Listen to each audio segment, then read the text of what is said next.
飛び越えて画面の向こうから叫びがバズってる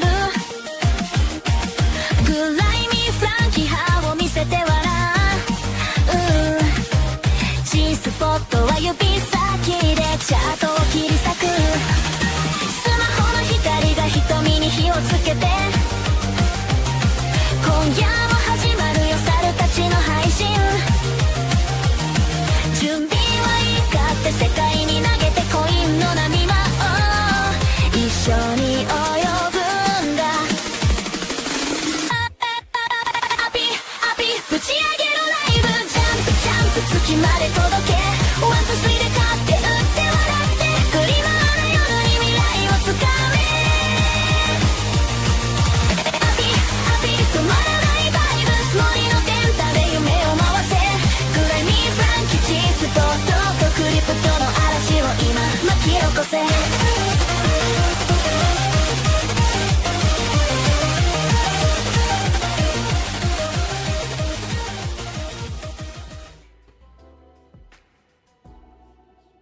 All right.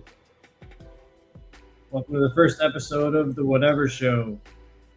Special thank you to the Other Side and Other Games.xyz. Before we get started, I want to tell you guys a little bit about our show. We're trying to showcase the most talented artists and builders in the space, especially those building on the other side. On this show, we're going to take a deep dive into the guests themselves and their stories. I believe that decisions on where people choose to spend their time, attention, and money most of the time come down to knowing and trusting the faces behind the projects.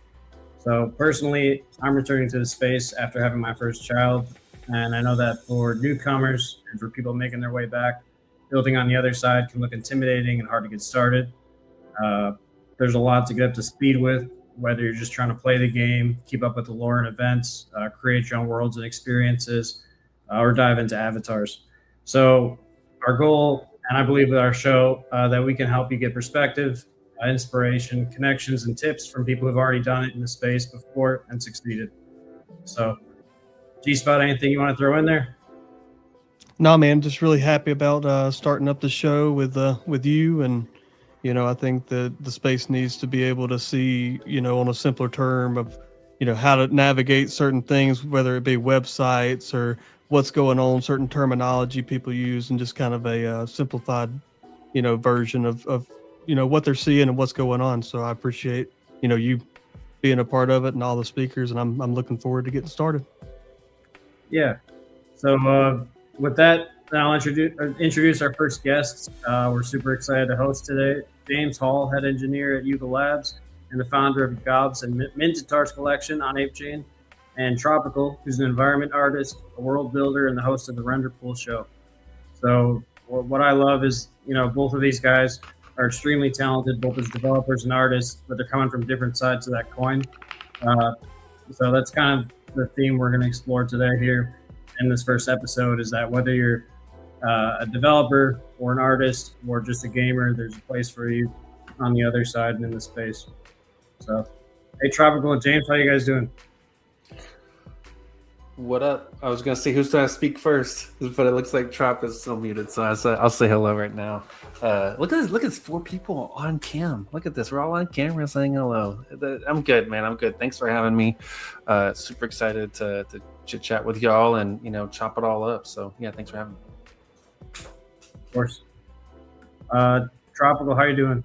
Yo, what is going on? Hey, happy to be here. Thanks so much for having me. Yeah, doing good, doing great. Excited for the show here. So good to be here with James too. We just had him on the Render Pool recently, so we're back at it, man. I'm on like a what are they called? Like a junket tour, a docket tour, whatever it is. He's on a book signing tour. That's right, man. That's right. He's got his book coming out. You know what's great, man? Trop, I very rarely see you on camera. You have like one of those very like specific voices, and like there's a little bit of like uncanny valley when I see you talking and listening, because I'm so not used to seeing your voice when you talk. I know, it's been a minute. Yeah, I think the last time we had a video talk was like, I don't know, some Yuga related thing back in like ODK or something. So it's been a hot minute. Yeah, it's 100%. Been a little while. But yeah, no, this is great though, putting some faces to the voices. So this is nice. Yeah, for sure. Yeah, nice to meet you guys in person. But okay, so as far the show, it's going to be casual, open. I've got a bunch of questions to ask both of you guys, but all four of us can jump in whenever if you have anything you want to say. I'll start with James, though. Whenever you guys are ready. Yes. What was the question? I'm so sorry. Oh, I didn't ask you yet. I was just... Okay, good. Okay, I was like, oh shit. I was like, I thought I was paying attention, but then I thought maybe I wasn't. Sorry. Hold on, James. Hold on, James. You know what's funny, Frankie? Is it Frankie or Grimy? Which one do you want me to call him? I go by Grimy. Okay, Grimy. You said you have a new dad, right? Yeah, new dad. He's 1 year old. He just turned. I just started to get a hold on it. Let's go. Well, it's gonna get all crazy now. Now's the hard part. But yeah, I've got 2 kiddos too. So I was like, well, congratulations to all that. Welcome back to the space. I know it takes some time to figure out your life and what the new normal is and stuff like that. So I just want to say congratulations to you. Yeah, thank you. Yeah, he's I underestimated him for sure. Let's just say that. as you usually do. Yeah. I appreciate it. So I guess everyone knows who you are, but for anybody that doesn't, or people watching the show, can you just give us a brief introduction? Totally. Do you want the condensed version or the full autobiography? Condensed, but as far as you want to go. Yeah, for sure, man, for sure. My name is James Hall. Obviously, everyone knows me, or may know me. Head of engineering here at Yuga Labs. I started development and stuff like that like in 97, 98. I think my first website was on like an AOL members page. So back in the day when you had an AOL account, you'd get like 25 whopping megabytes of space to build a website on it. And so I built I've not told anyone. I'm going to tell everyone on this. It was like a key styling website. Instead of like freestyling rap, you'd like, write out your verse and stuff like that. And people would battle each other on them. Always hip hop related with me is what you'll learn from me. But and so I did that for, I just had that. And then, I started building websites on my own as I went into college. I built some websites for some independent rappers. East Coast, Eastern Conference Records. Is your mic gapping out a little bit? Everybody I think you're gapping out on me, James. Oh no, what does that even mean? I don't even know what that means. It's like that's not fine, but a second ago it was. You want to get closer? Is this better? Is that okay? I'll talk real close. Does that work? Talking closer, does that help it? I don't know. It's good now. Yeah. Okay, cool. So built a bunch of rappers' websites and did stuff like that, and then just started working at digital marketing agencies, working on like iOS apps when iOS first came out and everything. And the reason why I'm saying all this is because like with digital marketing agencies and stuff, clients always kind of push you on like the edge of technology. They always want like the newest and most flashy thing, like how do you like do something that everyone's going to talk about? How do you get like the FWA award or like the Webbies and stuff like that? That was always the important thing. So I think due to that, I always like worked with really, really like first-class designers, really like hardcore thinkers who make us do really crazy stuff as developers and always pushed us outside of our comfort zone. And that was a trend I kind of always kept, no matter where I worked. Worked at a bunch of different marketing agencies. Then I worked at a company called Dribble, which is for designers. It's where they used to post shots of what they were working on and get feedback and stuff. And did some stuff on my own for a little bit, and then we got scooped up by Shopify. So I worked at Shopify for 2.5, 3 years. Worked on their AR team, and then I worked on their blockchain team. Worked on token gating and stuff like that. So that's kind of where I started to like, I was already a degenerate at the time, doing my own little projects and stuff like that during like late 21. I was watching the rise of apes. I missed them because I'm an idiot, but like, I was watching the rise of them, and all my designer buddies were like, we should do a project. And so, as most people do, you create a project. Most projects did, they didn't go anywhere because for one rhyme or reason or whatever. But I love the space. And then, Shopify laid off a bunch of folks. They laid off like 2,000 people. I got caught in that. And, first job I applied to was Yuga Labs. It was the only job I applied to. And I was just like, I'm going to apply this job, go on a cruise and come back. And, I joined at Yuga Labs.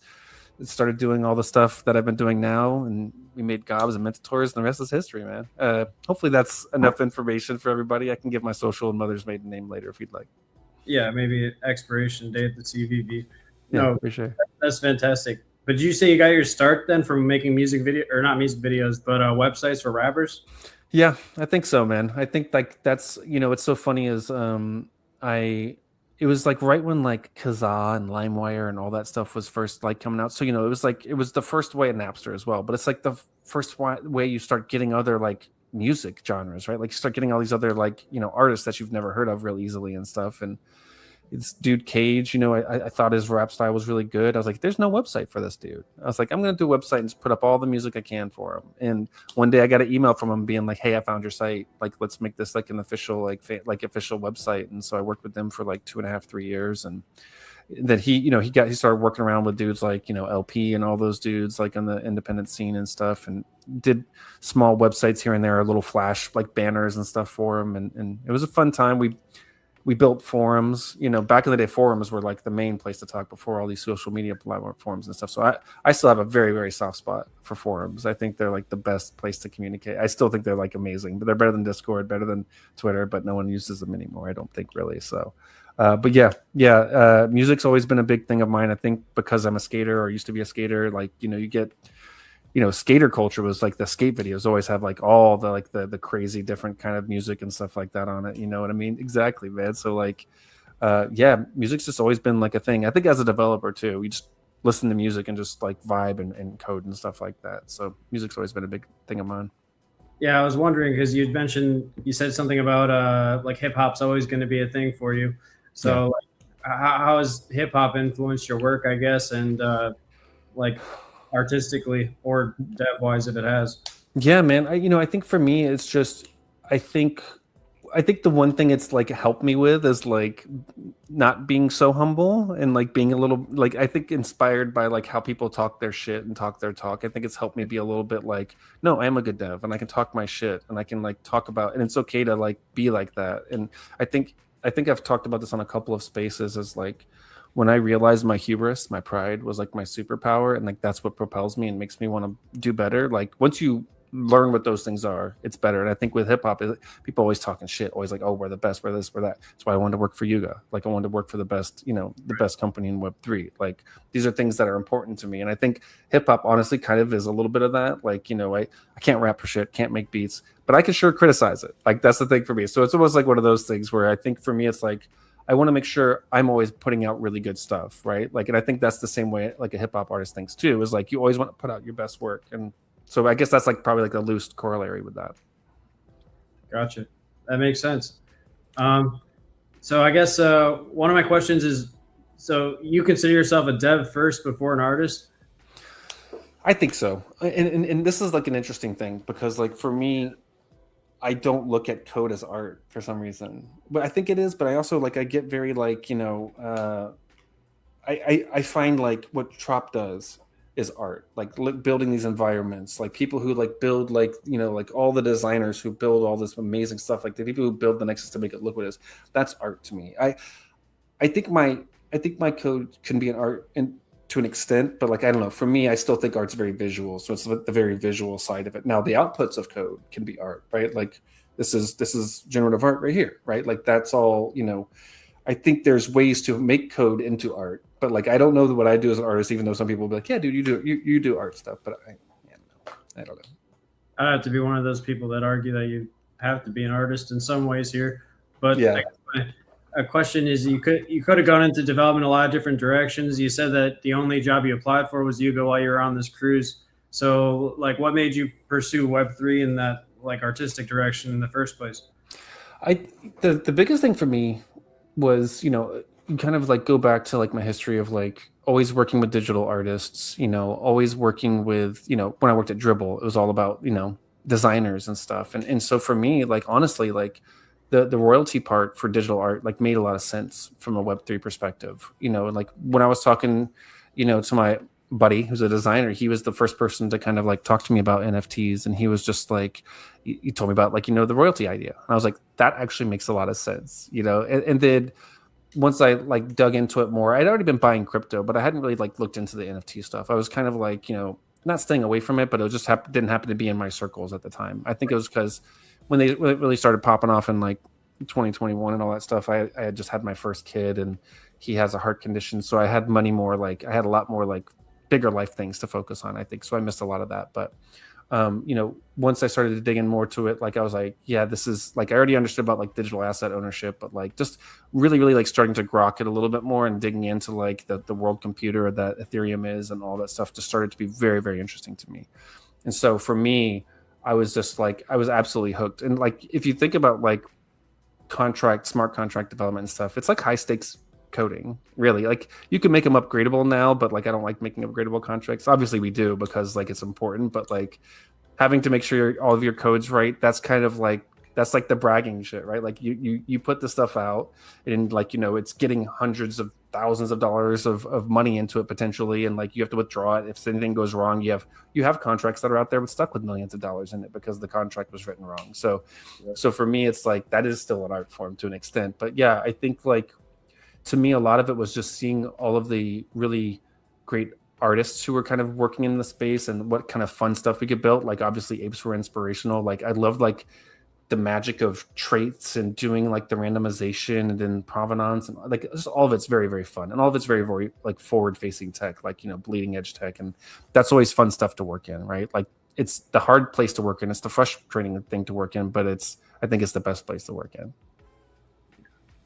Just out of curiosity, do you have a soft spot for any other collectibles besides NFTs? Yeah, I think I do. As I look around my room, I don't know. I don't want to like shake the camera around too much, but I have like a bunch of like vinyl figures over here. You know, I have like my Mad Villain, you know, vinyl figures. I have a bunch of the Kid Robot like things over here. I have like all of my family's vinyl records, my vinyl records. And then in the back in here, I have like Lego sets and stuff like that. So I think like, and then behind over here, I have all my Nikes. So yeah, I guess I do have a lot of like collection stuff. Like I do think obviously like NFTs and stuff like that do appeal to a lot of like collectors as well. And I blame the Dunnies, you know, the Kid Robot things, the vinyl toys, to being a start into my collection like craziness, because we used to have a store right across the street from our agency. So like for lunch, we'd just go over there and do like a blind box opening. Like all of us would buy a box and see what we got from it. That's just the fun part of it, right? And that's the same thing with like mints and the, you know, revealing what you get. It's just that like that little bit of dopamine hit that's always usually disappointing, but it's fun sometimes if you get a banger, you know? Yeah. I'm a huge fan of NFTs. I don't know. I think I'm not usually you end up with something either way. So yeah. I guess G-Spot or Tropical, did you guys have any more questions before I talk about Gobs? You good, Trop? Yo, no, yeah. Let's roll with it. Yeah, all good. Man, all I was gonna say, speaking of bangers, that it wasn't disappointing. You know, we got this little Gobs on 8 project out here, dog. And I was gonna let you know, James, I can pull up the screen share on the website if you want to kind of guide me around, and if it gets to that in the conversation, you want to show some stuff, feel more than welcome to boss me around. Oh, cool. No, that's great. Yeah, if you want to open just gobs.land and just kind of like the landing site and just load up the gobs part, where we'll just kind of walk through some traits and talk through some fun stuff with those. That's totally cool. One of my questions is so I was around for the Gobs launch. I minted a ton of them. I thought it was really fun and I love the art. But I know that one of the factors that made it so successful was I think it had 0% creator royalties at the time, and it was like the only collection that did that. Yeah. And there's a number of other things that made it unique. Can you like talk about why you think Gobs was such a successful launch? Yeah, I think so. I think it's interesting because like I when I want to talk about this stuff, like it sounds a little disparaging at the time, and it's not. So like I'm always very like nervous about upsetting people, but whatever. You know, as a person who helped launch Ape Chain, I was super stoked at like how well it was doing. But I do think people were leaning heavily into like ape projects, and like you know what I mean? Like it was like ape derivative, yeah. And some of them like very low effort ape derivatives, right? And you're just like, I was like, I had built, and so I don't know if people like, I haven't really posted it publicly, but like I posted a website today, like really digs into the lore of like both Gobs and Mintators and like what they're all about. We can go into that in a minute, but like the reason why I say that now is like I was already building this big kind of world. I'm a big D&D nerd. I love Dungeons and Dragons. I love world building, and so for me to experiment like with AI, I was talking with ChatGPT just back and forth, like, hey, dude, if I wanted to create this world of blah, blah, blah, blah, we just kind of like started going back and forth creating this world. And one of the kingdoms was this like goblin kingdom, right? And so after I had this whole big like kind of like lore Bible written out, I was like, I don't know. Maybe I should launch these, like maybe I should do some on-chain goblins. Wouldn't that be fun? Wouldn't that be like a neat little thing to do on ApeChain? Make them on-chain. I've always wanted to build a collection that was on-chain. I hadn't done it before. So for me, usually when I build something, it has to be something I haven't done. I want to try this new thing. And to be honest, it's also scary because like I know that by building a collection, you're out now adding expectations. You're now adding all these things. You like becoming a founder is very, very like tough, whether you want it to or not. Like no matter what it is, it always becomes very tough. But I wanted to see where we go with it. So I got these little goblin figures. I started creating like the traits for them. Initially they were all green. They were just all green. And I was like, this is just too much green. So I started playing with like the different colors, and I started thinking like, okay, maybe if I did like 6 or 7 different colorways. And even now with this, like, because I'm not great at design, I was like, I know I'm not good at color theory, but I know ChatGPT is. So I'd be like, hey, I want one that looks like this, one that looks like that, one that like, these colors. What are some good like complementary colors so I don't go so cattywampus with the colors? And everyone, like designers look at it and they're like, oh, this is terrible. So when I say we, I'm usually me and GPT. That's the royal we I'm saying. But so we ended up getting all these different colors and started playing with all this stuff, and we ended up having a lot of fun. The one as I started building them, I was like, I want to do like, what are the special ones? Gold, you have gold, you kind of have like these reds, and I was like, I want to do like a transparent one. So the ghouls that you kind of see there, I think you just saw one right there above if you want to go up a little bit there. Or yeah, right there. Those ones are the super fun ones. And like I used like a super like janky tool for this. I'm gonna try and find the name of it. I think it was like Pixel Studio. It was like an iPad app, but it's also worked on Mac.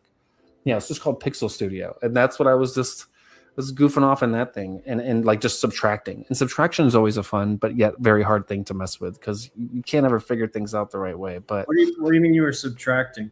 So I had like the full like I used like the green base gob as a thing, and then I was like, oh, let me just do the outlines in this really bright green. Yeah. And then let me just start deleting and seeing how it looks. Let me just remove all the things here and there. And what was really interesting is as I was going through all this, I think I had like 1 or 2 people I trusted to know that I was doing this. And so I was showing them examples. And it's very funny. Like when you look at these, even on like a grid, I could tell something wasn't correct. Even right now, there's certain parts that I feel like I'm like, I don't know if I like that. Like, I don't know if I like the eyebrows, the way they look, and maybe the dimples on the left and right. But it's fine. It's fine. It's all good. I can critique my own stuff to death. But, I finally was trying to look at all these, and one thing that was wrong was it was actually like I had all the eyes were red. Pardon me, like all the eyes were red for all the different models, and I was like, that doesn't work. And so then I decided, I was like, you know what, I need to go through and make the eyes different. And it's such a interesting thing when you're creating and developing this stuff. Like sometimes it just locks in, right? Like so I did the eye colors. I was like, okay.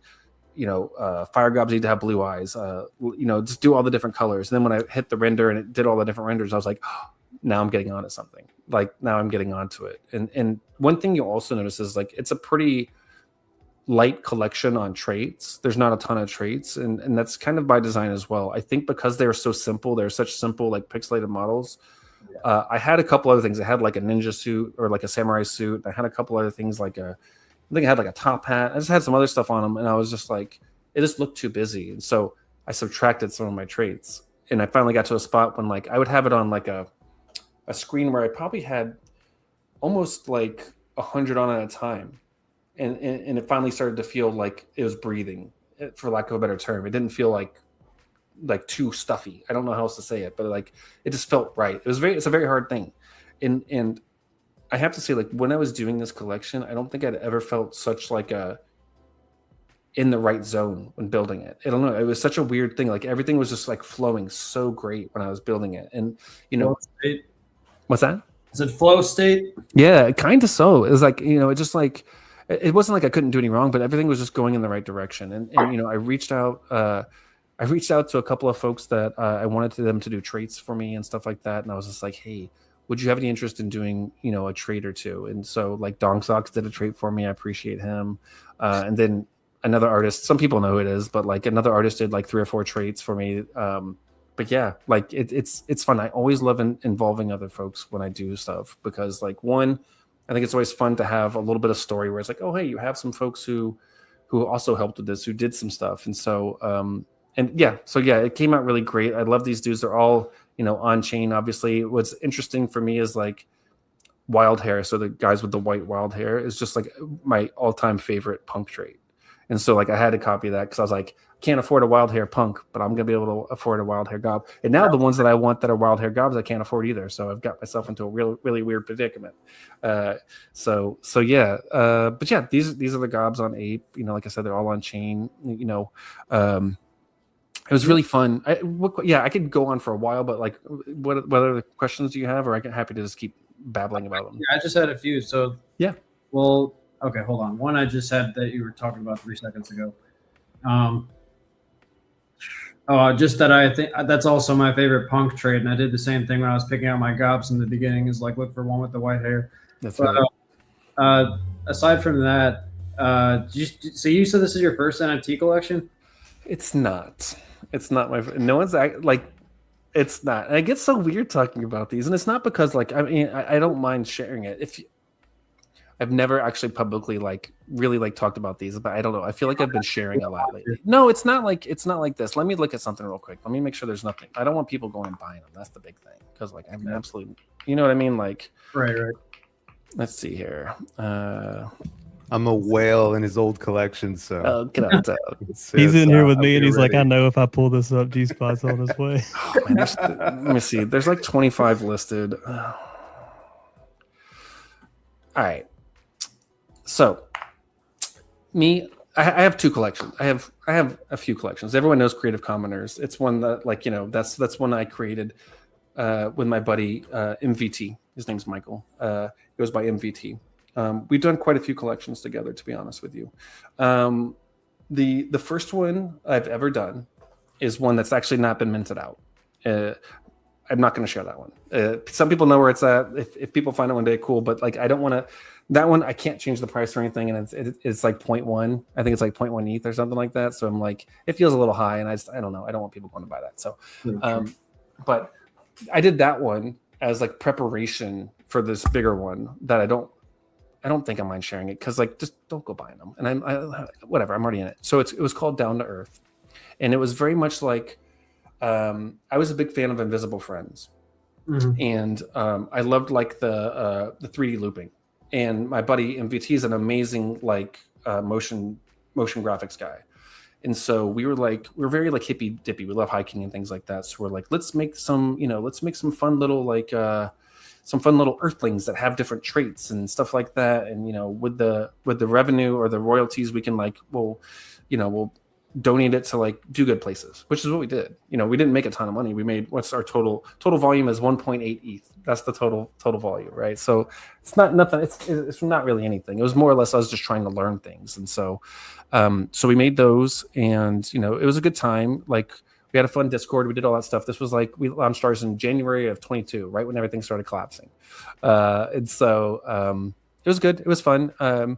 And then we did another one for another like group called Happy Goat. They're like a farm out there in California, and they were doing like regenerative stuff, and it was to help them get funds for basically building their farm out for like revitalizing that area. So I've had like work where I've done that. Like I did the dev work, I did the contract for it. Michael did the artwork for it. So it was just like we were like a small little team. But after I did those two.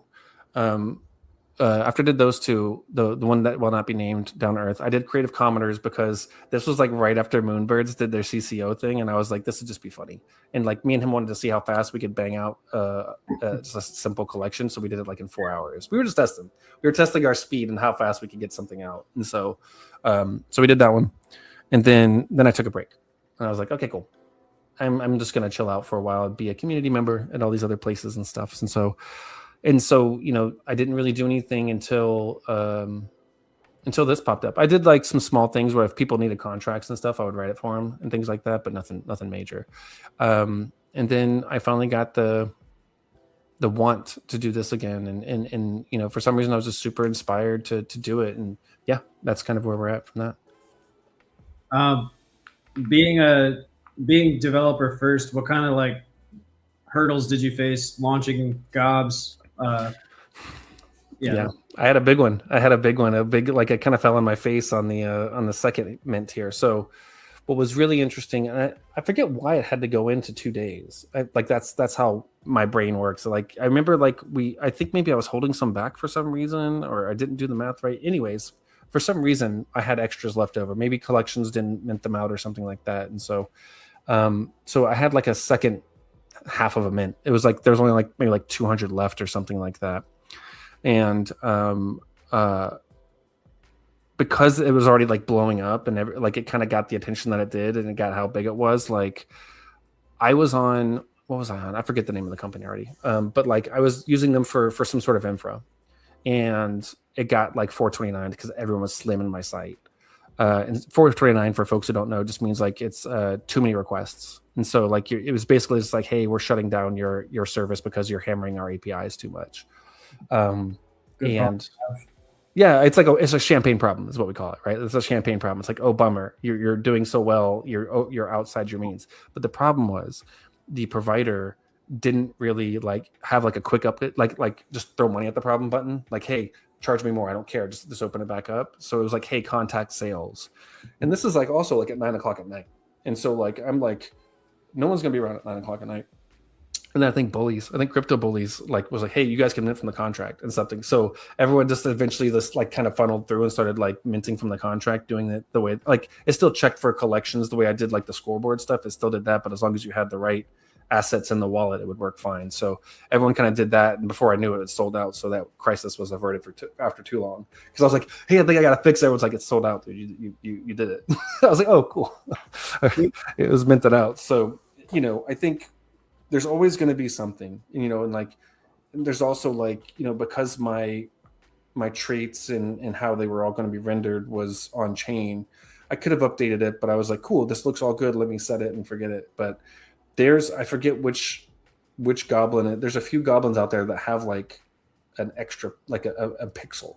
So actually, I'm going to ask you, G-Spy, if you can do this. Can you do filter by fire body? And I think it's a vampire and a vampire clothes.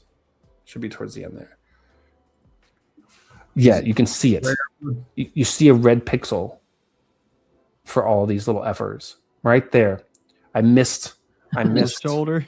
Is that would that be the shoulder or the elbow? What do you think? It's probably like the elbow because he's probably sitting like this or something. Is the way I look at it. I can't believe it. I can't believe it. Dude, I didn't even know about it for like 6 months until someone in the Discord pointed it out, and I was like, why did you do this to me? Yeah, why did you do this to me? Point that out. Is it a misprint? Is that what we call a misprint, I guess? I don't know what we call that, man. That's just like, and for some reason, I don't think it affects any other of the gobs. Maybe it does. You could check, like, see if there's a different, if it affects all of the different body traits is what you'd have to go to. Yeah, so it's actually just it's for all of them. Sweet. Fantastic. So, but see, yeah, it is. Yeah, it is. Yeah. It's a little bit darker than the background. Man. That's literally 1 pixel, so that's kind of hilarious. Yeah. FML, man. It's just got a few. Yeah, see, like it's got the hair. I think the hair mullet on that one's messing them up, but yeah, no, that's just the drop down, man. That's the gap. Yeah. Top hat. The hair coming down. Yeah, that's what it is. That's right, man. Oh, it drives me crazy dope. Seeing it. I'm about, man. I got a shop now. Yeah, but yeah. So there's always going to be something that pops up and kind of happens. And I think what the true test of a dev is how they handle it under pressure. You know what I mean? Like it's just, and I think I've been through enough of that thanks to like my background that I was just like, it's okay. Sorry guys, it collapsed, and but people were still be able to mint it out and everything. So yeah. Can you explain just the way you did the allocations between the different collections? Because for people that weren't around, because I know that was part of why it blew up. Like the mint blew up too. Yeah, totally. So I think before my mint, a lot of folks were just doing allow lists, guaranteed list, all the usual stuff, and again, we'll have to get to that too. The mine. We'll have to get to, but I wanted to do something different. I always like trying different stuff. I always like trying to see. I like to try them one for me, but also as like, hey, try to inspire other folks to try different things. I think that's always important. And I think sometimes some folks you get stuck in following the blueprint, which is fine. But it's also like, hey, you can also try these things. So what I literally did was I was just like for the first maybe like for the week or so up before the mint, I was like watching the charts on Magic Eden, and I was just seeing like what the top ones were. I was watching Twitter to see who like the more like active communities were, and I didn't really reach out to any of the founders about it. I didn't reach out to anybody about it. I think maybe I was like tagging them in some tweets, but like people probably just saw some random like tweet with no followers saying like, hey, you might have like GTD or something like this. So, and it was by design. I didn't want to really hype it up. Hand to God, I honestly thought it was just going to be like a slow mint out thing. I honestly had no idea. And everyone's like, no, you didn't. I was like, that's crazy. No, I actually like, I just really didn't think about it. And so, but then I was like, cool, let me just kind of give allocations based off of like popularity. I hate to say it like that, but like kind of based off of the chart. So like obviously G's and those folks are at top, so they got a little bit more than the other folks. And because Dong Socks helped me out, I obviously gave his folks a little bit more. And so it was a big leaderboard. So when it came mint time, I was just like, hey guys, mint is live. And I just kind of like tweeted it out. And that's when I did ping the projects. I pinged the projects on the mint.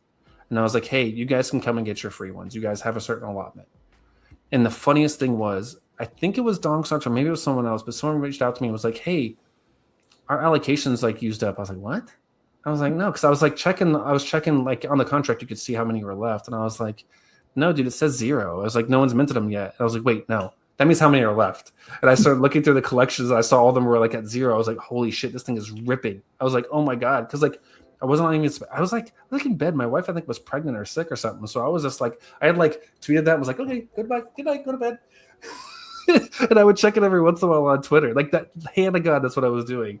And then I was like, oh my God, this thing is going fucking crazy. So then I was like, let me hop on a space in the gutter and listen to some folks. I think it was like a Baka space or something. And everyone was talking about it. And I was like, oh shit. And like, you know, I was just kind of like, and then the next day I was like, I think I need to tell work I did this. Cause like, I didn't really go out and say who did it. Like, and like some folks were saying, I mean, like some folks I think knew and like maybe got out from other places. Like it was me, but like, I'd never really said it, but I was like, hey guys, yeah, this is mine. I need to get in front of this. Like, yeah, you need to say it's not a Yuga thing. Get in front of it. I was like, okay, can't do it. So yeah. That's hilarious. I mean, congratulations on the success. That's insane. I guess, do you have I want to ask a little bit more about Gobs and get into Mintatars and the models, but do you have any advice for someone that's looking to launch their own collection but might not be artistic first in background? Yeah, you know, I my biggest thing, and I think it's like one that I've really embraced as I gotten older, actually, is like, don't let those types of things stop you.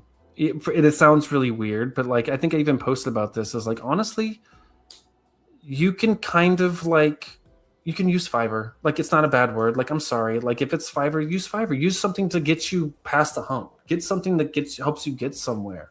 You know what I mean? Like, don't let something small. I mean, now we have AI tools that are really, really good at this stuff. Like, I mean, I've seen some collections that come out that I think that are openly AI, and they're like, yeah, we use AI for a lot of this, and they look great. Like, don't let something like that stop you, even if it's just do like a small trial run and see how it looks and feels. And if you get a good idea for it, then try and reach out to some designers. I think there's tons of designers out there who would love to try and work on a project, that want to just try and get their art out there too. Just like you as a developer wanting to get your stuff out, you have counterparts who want to get their stuff out too. And you just got to find, you almost need like a speed dating or like a Tinder for designers and developers to meet up and stuff. But it's easier said than done. I also know that I'm coming from a place of privilege, that like I have a lot of friends. I have a big network of folks. So like that's not lost on me. So I know it's easier said than done, but it's just, you know, look around on Twitter. Like people are always sharing their artwork. People like, you know, join some of these Discords. People like, I mean, Renderpool, you know, like has a great Discord of people who are creative and like maybe there's designers over there. Like it's everywhere. You just got to look around and don't let that be your stopper. Go out on spaces, be like, hey guys, Go to like, let me buy your Ape Chain NFTs. Go to some of these spaces, like, hey, I'm a developer. I have an idea for a thing. I'd love to talk to some designers. You know, make sure they're vetted. Do some research on who you're talking to. But like, take the step. And it's hard. It's really hard. That's the hardest part, is putting yourself out there. But once you do it a couple of times, it gets easier and easier. Good. That's great advice. Thank you. Now, okay, can you tell me about like the lore and the story behind Gobs and where Mintatars comes in? Yeah, for sure. So let me share. I'm going to share this in. I don't know which chat you want me to use. It's at the G spot. He's pulling up the screens. Okay, cool. I think that's the right link here. Let me see. I posted it in our like Twitter DM. So this is a site I just like launched today, and this is basically the gigantic lore / universe of where these. Yep, there you go. Oh, awesome. Elanthera.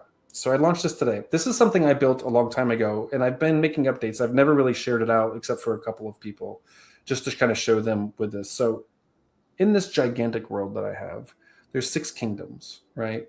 There's Grimhold, which is where the gobs are. There's Thargan, where the Minotaurs are, and then there's 4 others, or other things could be eventually.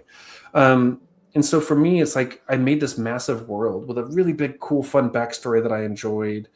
And so for me, my first shot in the dark was just like, all right, let me just launch gobs, right?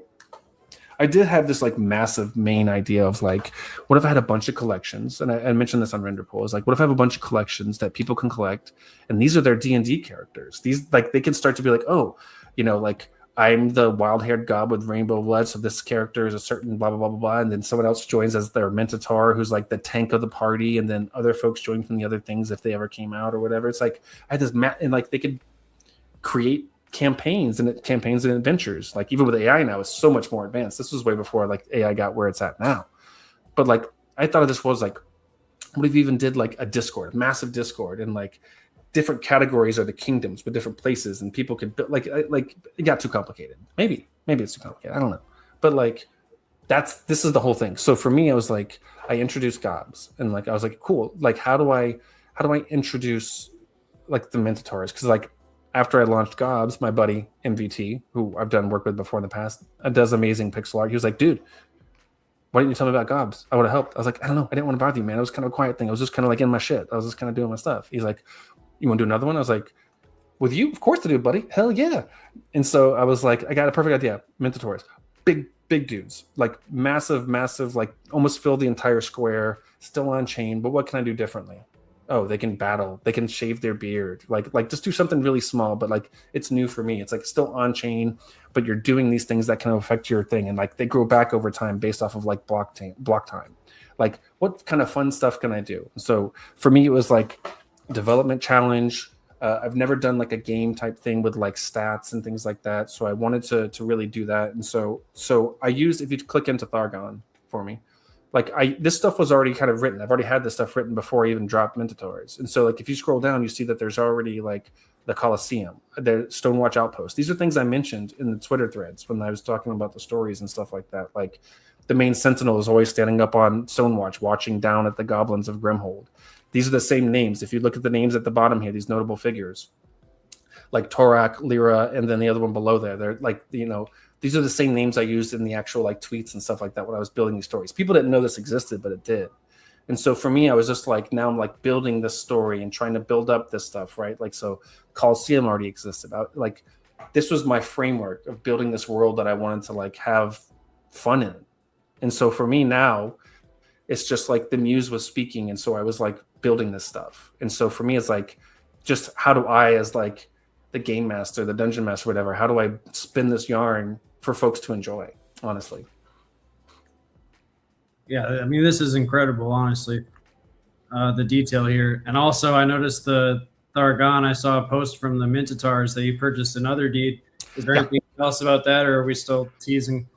I think I'm just teasing for now, but I think it's like I'm good friends with an environment designer. I have 2 deeds. That one is obsidian. It's not molten as I thought, but it's obsidian. And then and now I have spires. Like spires looks very much like mountains, right? Thargon looks very much like mountains. I think you put one and one together. I think there's like, how do I make it to where we can have a fun little world where Minotaurs can run around at least have a place. So, I was talking to the folks at RenderPool, and I was like, what if for Grimhold, which is the goblin one, if you don't mind switching to that one real quick, it's a gigantic like fortress thing, right? And so it's like, if you scroll down a little bit, you can just see that it's like, it's got all this crazy stuff. Can I make a big world with like the Great Forge? The Labyrinth in Depths is like my MAFD.GG game, which is like this like strategy token type game. Like all of my stuff is as intertwined as I can make it.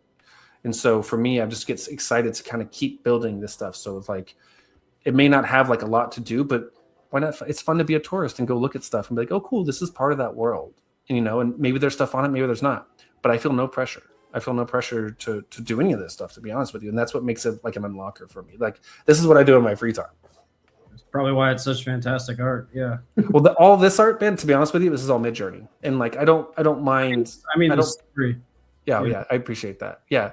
It's just, this is the stuff that I like to do for fun. Like, over the years, I've done so many different like websites and stuff like this because I just love it. And like, I've really, really like dug in with this place. I kind of hate the logo at the top left, but like, we'll get that and work that out. But it's been a lot of fun really digging in on this and building it and having a good time with it. Since these just came out, well, I want to talk a little bit about the Mintatar avatars, but is there anything else you want to say about your site or Gobs before I go that direction? No, I mean, well, I can't talk about Gobs without shouting out Trop. Obviously, he helped me with the 3D Gobs and getting those onto other side and stuff like that. And, you know, great collaborator, very, very thoughtful, very, very meticulous as well. And, you know, I think he handles my idiosyncrasies very well. Or if I mess something up, like, hey, dude, I blew that away. There was sometimes I was like, he's going to kill me. Because I think I came back, I was like, I don't like this. We got to restart her. I was like, I tried to do something. So here's this. Can you fix it? It's kind of like, as a developer, at some point, I'm like, I broke it. Can you guys fix it? I guess opposite relationship where I'm telling that to the developers. Yeah, no, for sure. But no, like, just, you know, Trop's great. He's a treasure. He's a gem. We're very lucky to have him in our ecosystem, and I love him to death. He's been a very, very big help and inspiration for me. So, can you tell us about? Okay, so G-Spot, can you pull up the Mintatar avatars? I saw them in game and I thought they looked fantastic, so I wanted to check those out. But I guess for people that have their own NFT collections, they're interested in getting involved in the other side. It seems like launching your own avatars is one of the best ways for them to get involved. So I was wondering if you could kind of walk us through the process from Gobs or Mintatars, like from concept to launch, who you worked with, like what the process is like for getting these into the other side. Totally. I think there's plenty of ways. G-Spot, if you form a bubble, I'll join you in just a second. And I'll walk through some of the fun traits and stuff. But you know, I think the biggest thing is I think sometimes like folks get like overwhelmed, like, wait, I don't know how am I going to build a 3D avatar? How am I going to do all that stuff? It's like, again, kind of going back to my last stuff, don't let that be the blocker. There's plenty of tools out here that you can try, even get like an initial one out, even if you wanted to, right? Like, and so I think a lot of it is like, one, figure out what you want to do.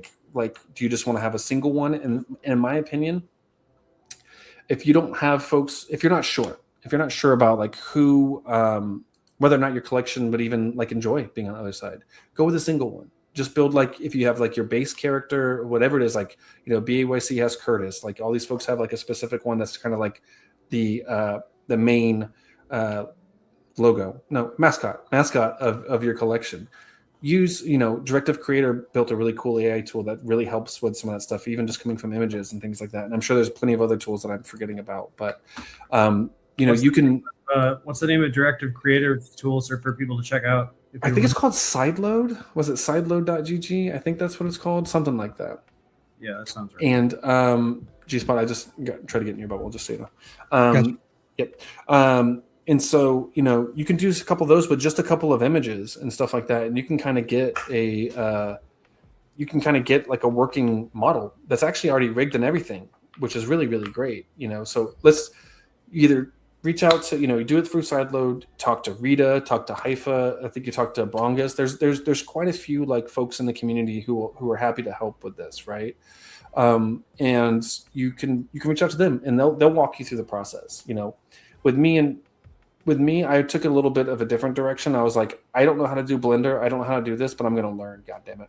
And so Trop made like the base one for me, and I can't remember. I think he helped me with the colors too, or maybe I went on my own and did the colors. I forget what happened, but like he helped me with a lot of the stuff, and then like I just started building the traits on my own using like a voxel editor and stuff like that. Now, when it came to the Mintators here, like obviously these dudes are a little bit beefier. You know, they're like in 3D and stuff like that. So like this one I knew I couldn't do, but Rita had great shit. Rita's so great. Rita and Inceptive Studios, like they build a lot of like the base models for a lot of communities, which is super great. And so he actually did the base model, and I was like, okay, I might just keep the base model. But then I was like, you know what? let me reach out to Haifa and talk with him about doing all the traits and stuff like that. Because his collection flingers and all the folks that he does stuff for, it always comes out great too. And again, I like to share. I like to have like group projects. I guess I like to work in group projects. So, and so he helped me through this, and so we had a meeting, and he was talking to me about like, hey, what's your look? What's your vibe? Obviously I had the base model already, so he can kind of tell that like he's like, he kind of already knew where I was going with it. Excuse me. But what's interesting is like, he would actually went through the traits. And so he would look at all the traits and stuff like that and ask me about like, well, what about this? How do you want this? Or how do you want that? And so you can see here, like now I'm like using like, I have like a red hoodie. He's like, do you want the hood up? Do you want the hood down? Do we want it to be more formalized or something? Like, like an actual like correct looking thing, not correct, but, do you want it to look ragged? And I was like, yeah, I want them. So if you look around on the back part of it, I can do a little model. It's kind of hard to see in the stream, but like it's torn, it's tattered, right? Because these guys are big, bulky, they're fighters and stuff like that. And so we had those discussions, and then we also had one for armor, right? So let's look at the armor that we have. One thing I really loved about all these as well was just like they're like so like just top tier looking. I just loved how well he did all the sculpting and all this stuff, especially on this one here when I get to it. Like this is the armor, right? And it's gold armor, and like he actually has a version of this for me. It's kind of hard to see, but like there's like blood stains and it's like dinged up. There's like battle stuff like that. I kind of have half of a mind to like switch it back to where like if you don't battle in the Coliseum, like my Coliseum game, it's like nice and clean. But if you go and battle maybe for like a week, it's all dented up until it gets like fixed again. Nice. I'll probably do that because I think it's a fun thing to do and it's pretty easily done. Like even with these models right here, I mentioned with Minotaurs for the PFPs, you can shave them. Well, we have the same kind of mechanic here. If you go to the Minotaur site and shave your Minotaur's beard, either short, stubble, or clean shaven, like mine, you could tell G-Spot's here is like he's got like the stubble, which is just like the Fu Manchu, which is absolutely incredible. That was like Haifa's idea. He was like, what do you think about this? I was like, perfect. No notes. I was like, you got to leave it like that. I was like perfect. The one thing I did have to do is like, you need the chin. I need the butt dimple in the chin. He didn't have that at first. And that's the one thing I hate about other sides. You can't make him look at the camera. He's like camera shy. They always look away from it. Yeah, he's dodging me, bro. I know it's the hardest thing. But yeah, like there's so much like it's really great when you get into a relationship with a designer and you kind of let them run with it, because like it's their expertise. They know what they're doing. Like as long as they don't mind me asking questions and things like that. So this one's really, really cool. This pink one here. Let's see if we can find like a darker spot real quick. Because what we did with this is like the tattoo skin, and like if you go into like darker parts of the map. I don't know if you can really see it that well. We'll go down here. Yeah, this is starting to pop now. So like if you go down to like darker parts of the map, you can see like the pink tattoos like really starting to glow off the body. Like when you're in like a regular space, you can't really like see them. What up, J-Dog? Oh, what's up, man? Got some gobs in the space. What's up? But he's stream sniping. I love it, man. Gotta love it, man. Or farming in here. Look at that's right. Watch out. That's got moves. That's right. But yeah, man. But yeah, like I love once I learned about like emissive and like all these different things, how you could have it glowing. Like my brain was just like, oh my gosh, let's do all this fun stuff. So I try to make the 3D models have a little bit more different things. Like I did that with the gobs too. Like, I made it to where like the eyes glowed, or tried to just do things that like I wanted it to have a little bit more pizzazz. Here comes another one. But because it's important. And like, I think because I'm a collector, I know, like, I think I'm like, oh, folks will love this one. And the special sauce of why would I want to bring my collection to like other side is like things just feel and look different in other side. And like it makes you want to grab different traits, different combinations that maybe didn't look as good on 2D, but you see them in 3D, you're like, oh, I want to get that one. Like that looks incredible. Like I think when Foxy Fam came out, I think it was like the space helmet or something like that. I think even MM Walk mentioned it. He's like, no one even cared about this trait. No one cared about it. And then when it came into other side, like they got sniped like that. Remember those days? I remember G-Spot. I think, did you get the MetaMask? Basically the MetaMask guy, was that you or someone? I remember someone was like basically got like the bear Foxy Fam, and it's like it looks like the MetaMask logo. Yeah, I've got one of them, and I can't remember who has the other one. That's like damn close to the to the logo. Yeah. It's just like funny how things like that pop up. It's just like, hey, that is in line with that. It's perfect. Yeah, it's absolutely great, man. And like, it's just so much fun to be able to almost have like not a second chance, but you get to run a little bit more. This is the robot one, so I have like lights on them and stuff like that. Yeah, this one and like like look at the halo, it's like glowing and stuff like that. Like it's just this stuff's so much fun. Like if you're a creator and you love building stuff like in Web3, like it's like unlocked, man. Like you really get to unlock it here, and so like I think that's why you should come. And like, how do you do that? You could use Sideload to do your initial one. See if folks like that. OpenPage has like a really easy way to do like one-off collections if you just want to do that and have people mint that. Contact me. There's forms on otherside.xyz on how to actually like get your stuff into the process. But if anyone has questions, I'm always happy to answer it as quickly as I can in my DMs and stuff like that. Like, but I think the first path is just like shouting out, like reach out to Rita, reach out to Haifa. Trop, you don't do avatars, right? You do environments, more or less. Yeah, I've done avatars before, but I specifically focus on environments. Yeah. That's just more of a jam at the moment. So here's the steps. You get your collections in Avatar, or get your collections in Other Side. Once that starts to bang off, get other deed. This is not financial advice. Then when you get the deed, you're like, hey, Trop, I need you to build my world for me. And that's, see, it's like, it's all interconnected and stuff like that. Yeah. I love these Minotaur avatars. I appreciate it. They look like really cracked versions of Taurens to me. Like colorful, like mixed with like these demon undertones. Like I love the whole thing. I appreciate it. Yeah. I wish there's like two different ones I wish I had. Let me see if you have do you have a Doom mask one or no? No Doom mask. I gotta shout out the nose because I just saw him stream snipe. I love that guy. Oh, he's so good. He's so good, man. I love him. And one thing that's also interesting, so like Minotaur 2306, the blue guy with the mask there, with the eye patch there. Oh. One thing that's I loved about these guys is the swords. I don't think it actually did it correctly, but there should be 2 or 3 different types of swords. And so I got to refix the rendering, but like I wanted to randomize what swords people got. Yeah, it's all doing those ones. So there's actually like 3 different types of swords. And I was going to like randomize who got what. So I need to fix that. But it's fun stuff. This is the fun stuff. Like with MMLs and this stuff, people won't get mad if you change the traits on the 3D model. Like I think you can have a little bit more like wiggle room with it as long as it stays true to itself. Do you have a Punk AI by any chance? Like the thing on the top of the head? I don't think you do. No, I don't think I do. That's my. Is that that's it like, right there? No, that's just the pink. That's the mohawk, right? I thought I had one, but I don't think I do. That's one of my favorite traits that I was kind of like not whatever about, but like it was kind of like it's one that I had to have in because I think it's just like a trait that I'm gonna have in all my collections. But Haifa did me so good with it. Like instead of it just being like on the gobs, it's just like a big green stick, like a USB stick. But in Other Side for Minotaurs, it's like this baller like cyborg type mohawk that glows green. It's so badass. It's like super cool. Again, NFA, whatever. But like I think they look really, really good. So yeah, I mean TLDR is like if you want to get your collection on the other side, there's some docs you can read, there's communities you can reach out to, there's like Other Side Discord, super helpful. Render pool, folks can lead you in the right direction for that stuff too. So there's plenty of places to do it. And if your collection's not on Ape Chain, that's okay. If you're an EVM compatible chain, that's great. If you're on Solana, we probably have to get you a different like token on something else. Or if you're using Unvault and stuff like that in the future, that'll probably help too. But there shouldn't be anything stopping you getting into Other Side. We can get you in there. You said EVM chains are more or less ready to go.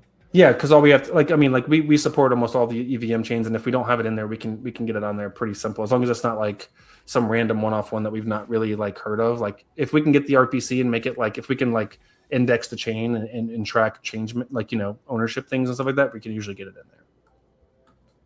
All right. Well, James, I know you might have to get your kid to sleep. Thank you so much for your no problem, man. No problem. I also this is probably a strange question to end on, but I wanted to if you could explain to someone who's brand new to this, like they're 5 years old, just on a very basic level, what the Other Side is. Yeah, the Other Side is a universe. The Other Side is a universe in which many, many worlds can be explored and played in.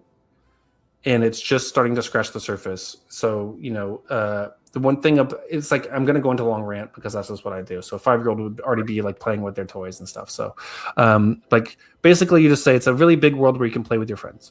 But deeper than that, it's a world where you own your assets. And I think that's the key delineation here. Even if all this stuff were to collapse, you still own the asset. You like if Fortnite goes away, you lost all that stuff that you've bought. Same thing with Apple Music, all those things. You lose all that stuff. Here you don't. Here the stuff, this is yours. You are free to do whatever you want with it. It is decentralized. Like you can, like if I wanted to sell my skin and someone else wanted to get it, that's totally fine. The worlds that we build are all going to be interlocked and connected through the universe of Other Side. And, I think it's just, I can't go too much further into it without spoiling things and I'll get in trouble from a work perspective. There's things I want to say, but I can't just yet. But like when we can, I think it'll be much more clear on what Other Side is, if that helps. It's kind of like vague, but it has to be. Sorry if that's not like, I know it's not really helpful for a 5-year-old, but it's like Roblox, but better. There you go, kiddo. It's Roblox, but better. No, that's definitely a good explanation. Yeah. All right. Thank you again, James, so much. Of course. Yeah. I actually don't have to hop off, so I'm gonna hang out here too and listen to the stuff just so you know. Sweet. Awesome. I'm gonna pivot over to Tropo. Give me like 3 seconds. I'm gonna grab a soda. But I'll be right back. We'll do some banter here for a moment. Yeah. Go Yeah. Yeah, Man. James, Go for it. I can control the screen with James and the website's Tropical, but with all the stuff you're doing, you're probably going to have to screen share your stuff. Because all good. No, dude, you gotta download. You gotta download Unreal. I'm lost. Yeah, let's get him ODK access real quick. Get him to install it real fast and get this going. Dude, no lie. I remember thinking initially, I was like, I'm gonna download Unreal and get the ODK editor, which I did. I was like, I can build this, and I did 20 minutes. I was like, I can't do this.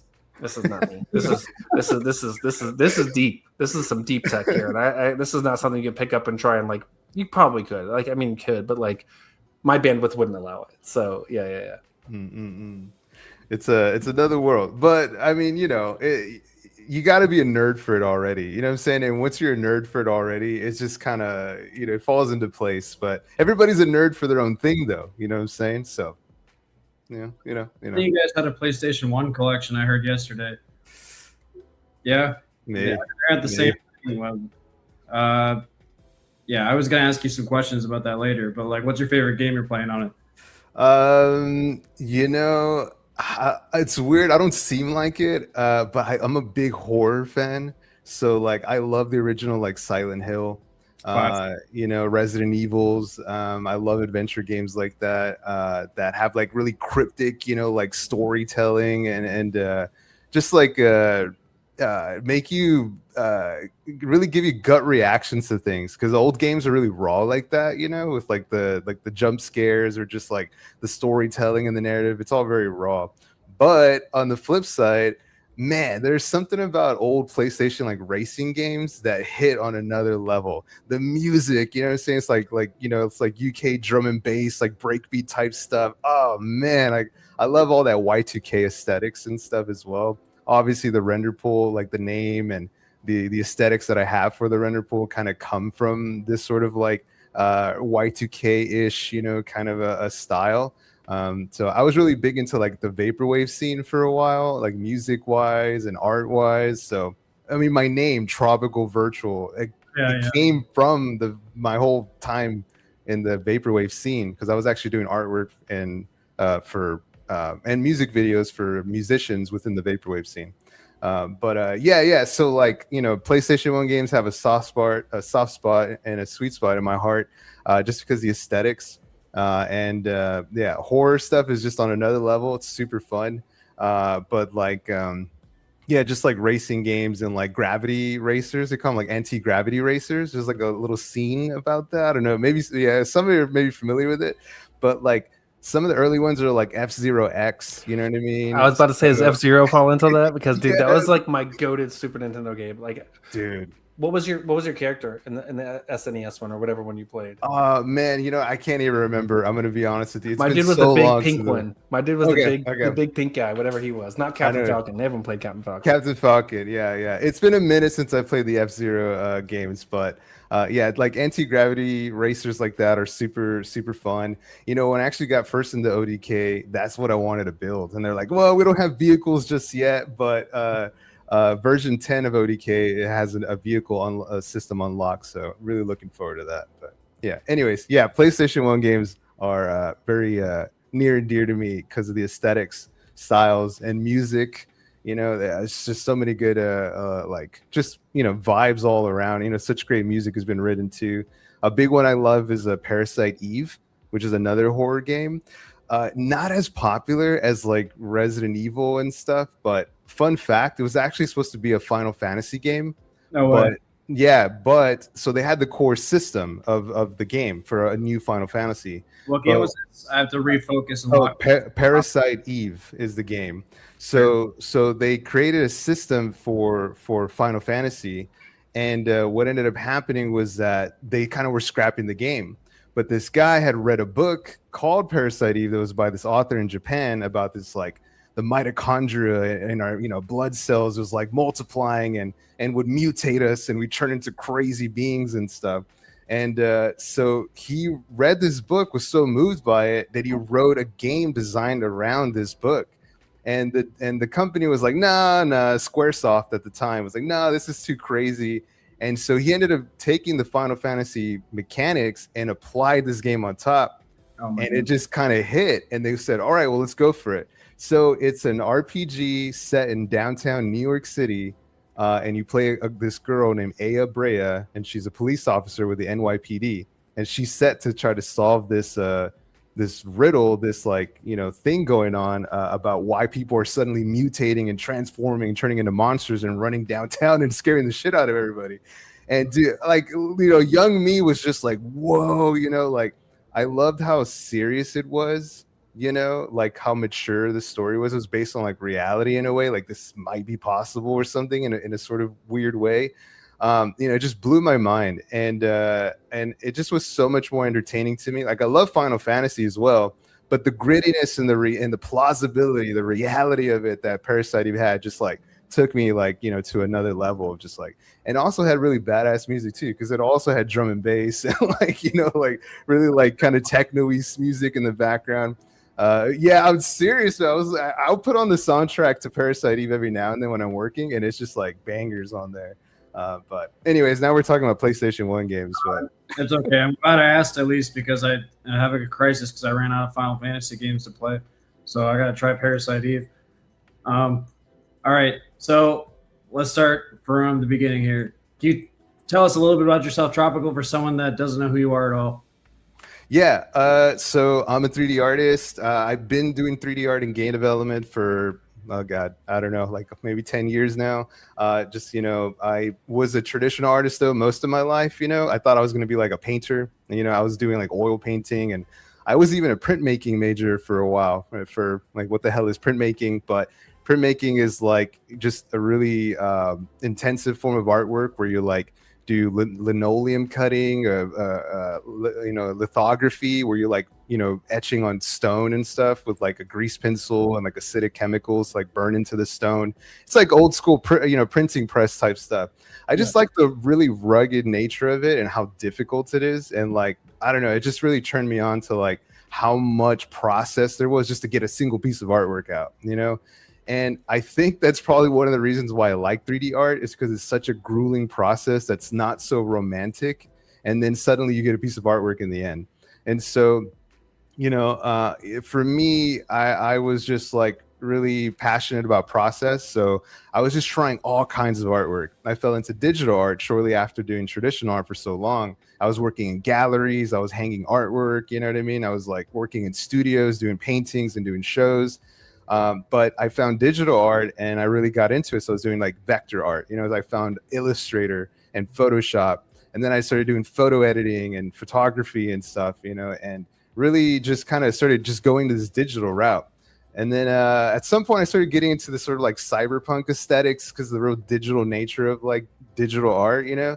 So like I got really into like Blade Runner and Akira and like, you know, just like, I don't know, just more digital stuff. You know, I was moving away from this romantic painterly kind of background that I had. And I was really chasing this sort of like gritty digital, just aspect, this new art form I was discovering. And within that, I illegally downloaded a cracked copy of Maya, you know, back in the day. And I was as like, we all did. You know, it's just such is life, you know. So I started animating with Maya and just making 3D objects. You know, I was doing my first. I used to do graffiti art as well back in the day. It was like before I got into the traditional art thing, I was doing a lot of graffiti in the streets. So, you know, hip hop music and graffiti, breakdancing. I was very much into the whole b-boy thing, like in high school days and stuff. So spawning out of that, I was really into like alien, sci-fi, 1960s and 50s like B movies and stuff of like sci-fi, you know, cheesy sci-fi, like flying saucer type stuff, you know. So I was doing spaceships, you know, and even in my graffiti, I would just do little spaceships and little gnomes, you know, all, you know, just around the city and stuff. It was just my thing. And so people would see a little spaceship, they know that that was me. And so I started animating little spaceships and flying saucers in this 3D software. And that's kind of how I got started with like my curiosity there. Well, I got, you know, time went on, I got different jobs and stuff. And I was, bumping into more 3D, you know, as I was kind of, you know, cruising around, you know, just finding art jobs and stuff. And I finally, you know, was like realizing like, okay, like I love video games. I love playing games, but I never really was seeing myself as a game designer, you know, until I met a team of people that were working with 3D fully, but with something completely different and random. They weren't making games. They were just utilizing 3D like in their art and in their work. And so my mind just kind of started ticking. And, you know, I just really wanted to do 3D as well. I just loved the process of it, how much effort and time it took. I wanted to give it a shot. So I did. So there I go back and I started on Blender for the very first time. And I just started getting curious. I took one class, you know, for learning 3D art. I was using 3ds Max and Unreal Engine. And we were basically learning how to do hard surface modeling. And then also just like importing and exporting assets into Unreal and just building environments. I took that one class at my community college. I dipped out and I've just been teaching myself ever since. So everything I know is just YouTube and my curiosity, just testing stuff. So, you know, I spent some time just working and learning 3D because I knew is what I wanted to do. And then suddenly I was finding myself doing design work. I was kind of going back into this artist designer phase that I had before with traditional art and design, but now doing it in 3D. And so I was posting artwork online and suddenly I found myself in the vaporwave scene. So this is like, you know, 2017, I was starting to find all these musicians doing vaporwave music. I started like posting artwork with digitals, you know, like I was like, you know, I would do some like image, then I would change the format of the file of the image, insert that into Adobe Audition. And inside the music editor, I would mess with this file, this image file, and I would like add, you know, phasers to it and echo and all this stuff. And then I'd export the image out. So it was like I was tricking the audio program into believing that this image file was a sound file, but it wasn't. So when you export it out, you get this crazy glitched out picture. And I was like, whoa, this is rad. You know what I mean? So it's like just glitch artwork, essentially. It was, you know, I was really getting into that. So it was fitting right into this whole vaporwave aesthetic. I started getting a following, you know, the Tropical Virtual moniker came to be. And I started getting hired for like doing poster art, album artwork. And all of a sudden I found myself, I was doing music videos. So I did a 360 like VR music video for, it was for a concert. So it was like 4 songs. It was by Matt Watson, who's like a YouTuber who does skits, like comedy and stuff, but he also does music. And so he hired me on and we did a 360 VR music video for his concert event. Shortly after that, there was another concert event. They called me back, but this time it was for Magdalena Bay, which is a California or LA-based band or duo. Amazing music. Definitely go check them out. Really great pop music and a little bit of progressive kind of inspiration too. But yeah, Magdalena Bay, I did a video that was 360 VR. And then they called me back to do another music video for them for a song called Secrets. And that song has like, I don't know, over like 3 million views now, which is pretty dope. So I got to do all the backgrounds, 3D stuff for them and everything. Really cool aesthetics to it. Yeah, then shortly after I fell into NFTs, you know, this was like 2020, you know, I was doing all this 3D art in a design style.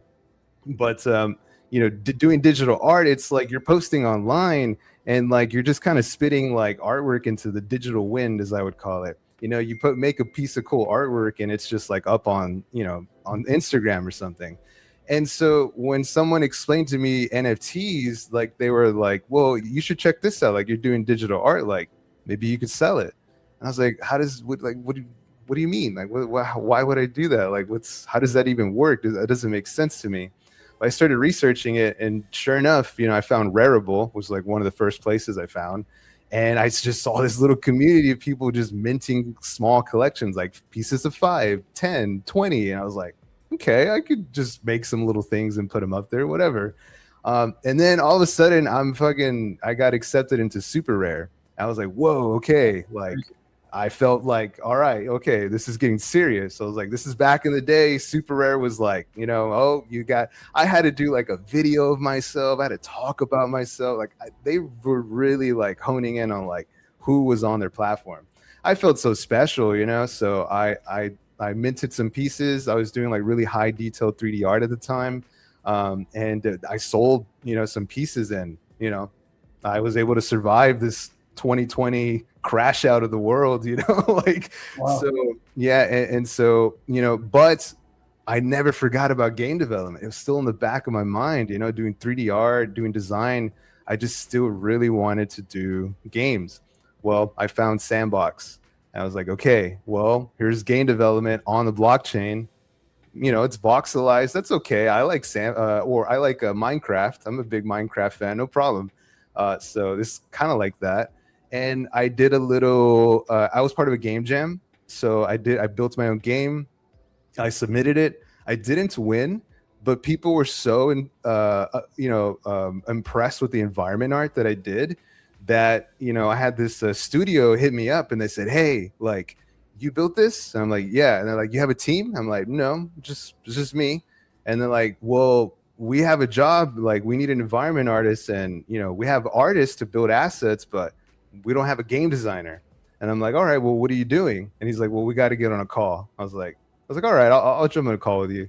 And so we talked about it, and he says, yeah, well, we got this NFT project Once a World, and we have voxel artists, but nobody knows how to build on Sandbox or build games. I was like, all right.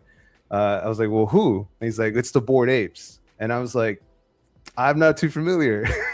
I was coming from the one-of-one NFT artist scene. Right. I profile pictures. Were you really just like this? I don't do that. You know, you know, never heard of him. Not my thing. Yeah, Pinky's up. Not my thing. You know, no. I just, you know, for me, I honestly was a little like unsure about profile pictures.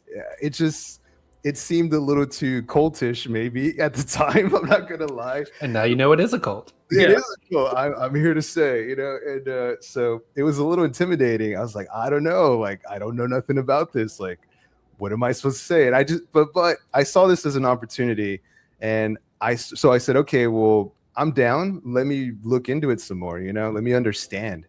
And so I started snooping around the Bored Apes, the Discord, and I was like, okay, I think I get it. And shortly after that, I bought my first Bored Ape. So it was on the secondary. So, you know, I had to pay a little bit more, but it wasn't as much as now, but you know, you get what I'm saying. You know, so I was like, am I really doing this? Am I dropping this much money on a picture of a dang ape? I'm like, I think I am. So I told myself, I'm not going to build for this community unless I'm a part of their community, because I understood it. You know, I was like, I was coming from the outside. I had only purchased a few NFTs, but it made a lot of sense to me once I was inside. And so I bought the ape. I said, hey, okay, I get this now. And I realized it was part of the roadmap, you know, and I basically led a team of like 15 to 20 artists, and we built the Bored Ape sandbox environment for the roadmap for the Bored Apes. And it's been history ever since. I made good friends with Imperia, Lovins. I was on a call with Garga and Gordon before they were doxxed, in a video call. So like I got to see them before all this stuff.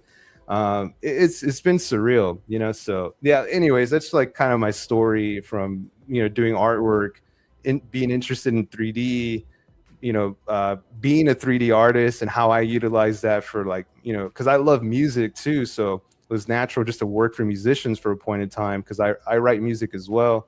And so like I just wanted to be a part of a scene like that, and then falling into NFTs, wanting to do game dev, coming back to it, and then finding myself in the hands of the Bored Apes wanting a game. But hey, I delivered. We built an environment. I was an art director and managed 15 artists over time, over about almost like 9 months. We built a game. I designed all the missions. I did all the dialogue. I did all the environment arts. I, just told everybody what to build. They built it for me, and I set everything in the world and just put it all into place. I'm very happy to deliver a full game for them that's part of the Bored Ape universe. So, and I think I got bit by the bug, because like I never looked back after that. And shortly after, they said, "Hey, do you want to test ODK?" And I was like, "Hell yes, I do." So, everything else just fell off, and I was like, ODK, other side, this is it, so very honored to do it. So the experience you made for the Bored Apes, that was Miami 2035? Yeah, that's exactly it. Because I wasn't around for that, I don't think. Yeah, this was like 2021 leading into 2022. So it was downtown Miami, just set in slightly in the future, because the Bored Ape world or universe, the narrative at the time was that this is the year 2035. So it's just slightly in the future. The purpose of this environment was just vibes, you know what I mean? Just mini games that are fun and distracting, but for me, the real art form here was the environment itself. So like you had Sarah Stargirl Salon, a real literal salon, built for her. You had NGB Ben at the time, now Spen, but Ben at the time was a studio. So he had a recording studio because he had an NBA Top Shots and he did like talking and stuff. So we did a recording studio with like equipment inside and everything. And then we had Herb's smoke shop. So Herb is a OG ape, and we had a smoke shop for him. Jimmy, the monkey, was really a big part of the narrative back in the day too. And so we had Jimmy's like kind of this like biker bar. It's like real dingy and dirty. It was something that Gordon wanted. He's like, I want like a dirty, dingy, like punk rock club. And I was like, all right, yeah, I know exactly what you mean. So like, we built that out. So it was like motorcycles up front. In a shadow box inside the bar was the leather jacket, and also the motorcycle vest, from the Bored Ape collection. So all around the world was just literally references to the Bored Apes, but even better was references to the community. So inside jokes, moderators from the Discord, anything that was like, calling out to the Bored Ape community as like the real gritty stuff, so like inside jokes and everything, I would hang out in the Discord. I wouldn't even say anything. I would just have the Discord open, watch it scroll, and just watch everybody say funny jokes and inside jokes or reference to things. And I would just put that in the world, you know what I mean? Like directly. Like I would see something on the timeline, I'm like, that's going in the game, and I would model it out, throw it in the game. Maybe there was a mission, and the mission is like something to do with Jimmy the monkey, or there was like a little mini game that they did of like, there was a lost Jimmy's lost treasure device. It was like there was 1 ETH on this like a cold wallet.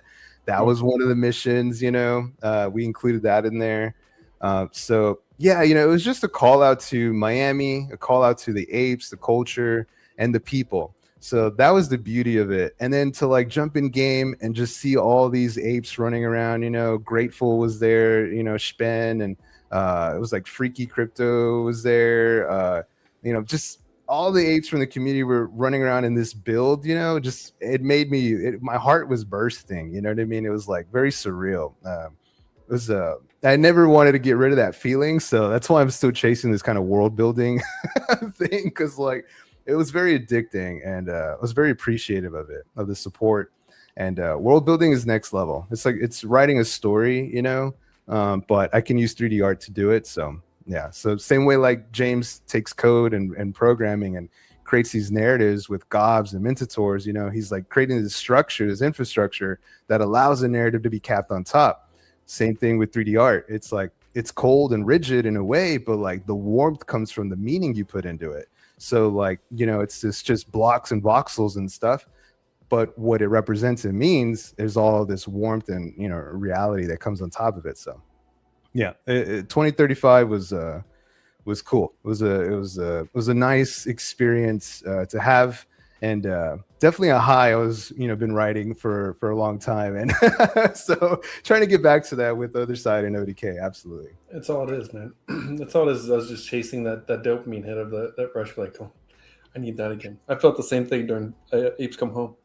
Like seeing all that stuff was just absolutely incredible. Dude, that was such a a great feeling, man. And going into the swamp first time, like, just testing ODK in the early days and then seeing you guys launch Other Side was like, oh man, like I can't wait to do that too, and like provide experiences and stuff. So yeah, it's such a great feeling, this combination of tech and like tech art, like with 3D art and the programming. It's crazy how much warmth and just goosebumps it can create. It's something so cold, but it really kind of opens up a lot. It really does. Sorry, I'm ranting now, but yeah. Oh, you're good. But you did plot through like 75% of my questions. I'm not gonna lie. We're on a great start then. Yeah, that's good. So I pretty much know the answer to this one already, but I want to ask anyhow. So do you consider yourself a dev first or an artist first, and why? Definitely an artist first. I'm much more romantic about things. I'm much more I go with the vibe, I go with the flow of things. So I love technical arts. That is one thing for sure. But I still kind of approach it, just because I've been a traditional artist for so long. I still approach it with this sort of like romantic view and this sort of like I don't know, painterly aesthetic, I guess. So definitely an artist more so than a dev, but I do appreciate dev work and technical stuff though, now that I'm here in this like 3D game development world. Can you tell us about like you mentioned this a little bit, but can you tell us about your involvement in the early access days to like ODK, and then for people like me that are confused about all these terms, just maybe explain the differences between like ODK, Morpheus, Improbable, Unreal Engine.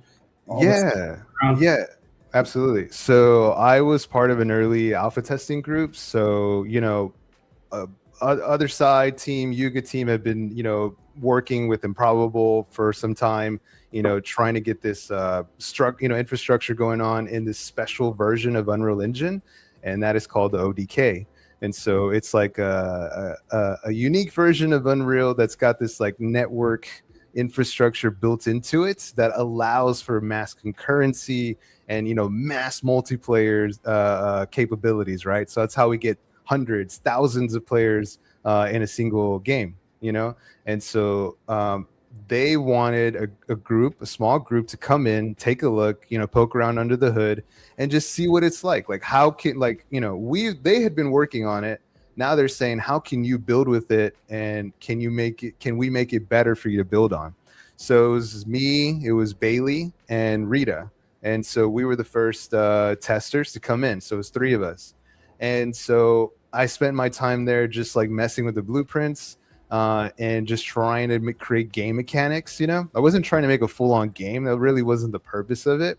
It was just like, can you make something out of this that, you could just give us feedback on, like, does this make sense the way this is structured? And so I made racing mechanics. I place these little pizza slices on the ground, and when you pick them up and, you can like, get 10% boost increase and you run around faster. I created speed volume. So these like invisible boxes that when you enter them, your speed is heightened and you're running faster, and once you exit, your speed goes back to normal. I made speed pads on the ground, so when you're on these pads, they launch you forward for a few seconds, and you're running faster, and then they shut off. So little things like that. Also made a little fishing mini game, so I had like a little mechanic for like pulling your rod back and tossing it, and there's like a volume above the water. So when there's like a procedural wire with like a little lure at the end, and it lands on the surface of the water. It sends a bite detection, so you get a little counter going, and then like, oh, bite detected, and just trying to like feel it out for like, how can I work with this player character blueprint setup and make my own mechanics that I would like to see in the other side, and just like see how it works, see how it makes sense. And so that's it, just simple testing, nothing intense. I wasn't trying to make an MMO or something.